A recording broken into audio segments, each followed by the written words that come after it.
Donc, évidemment, quand on arrive déjà que la monnaie est moins forte, on doit assumer le coût d'un déménagement international, qu'en plus de ça, on a des frais d'inscription chaque année qui clairement nous endettent, parce qu'en fait, même un étudiant venant d'une famille privilégiée, je pense que c'est difficile je suis peut-être naïve, mais de débourser 5 000 € par an pour les études, c'est quand même difficile.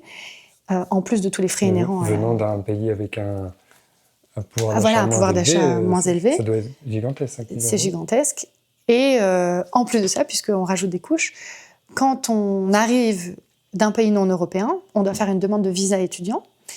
Et donc, une des choses à laquelle on s'engage quand on fait une demande de visa étudiant et qu'on l'obtient, c'est de pouvoir subvenir à ses besoins. Et ça, on le prouve soit en montrant un apport financier suffisant, via des preuves bancaires, soit en ayant un garant.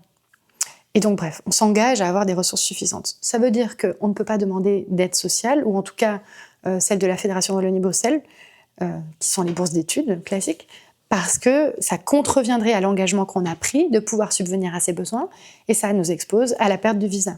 Donc ça veut dire que ces étudiants sont plus en difficulté. Je rajoute à chaque fois des couches, doivent assumer le coût d'un déménagement international, ont des conditions matérielles beaucoup plus complexes. Non, et ça c'est important aussi, n'ont pas de réseau, ne connaissent pas, ne savent pas comment ça fonctionne. On voit que parfois ils sont en difficulté dans d'autres enquêtes pour trouver les denrées alimentaires, savoir comment cuisiner les denrées locales, etc. Parce qu'en fait, on ne sait pas, donc on est complètement perdu. Il ne faut pas oublier qu'ils sont aussi jeunes, entrés dans la vie d'adulte. On est déjà un peu démunis de manière générale à cet âge-là, mais d'autant plus quand on est dans un autre pays. À ça s'ajoute le fait que la monnaie, le pouvoir d'achat est moins fort à la maison, donc la capacité des familles à aider financièrement est plus importante.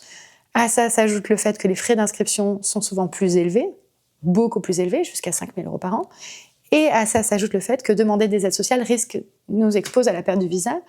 Et donc, on ne peut pas forcément le demander, en tout cas pas celle de la Fédération Wallonie-Bruxelles. Les services sociaux au sein des universités aident plus souvent ces étudiants-là, justement pour contrebalancer. Mais bon, voilà, toutes ces choses s'accumulent, en fait, se multiplient et peuvent mettre ces étudiants dans des situations de détresse, quoi.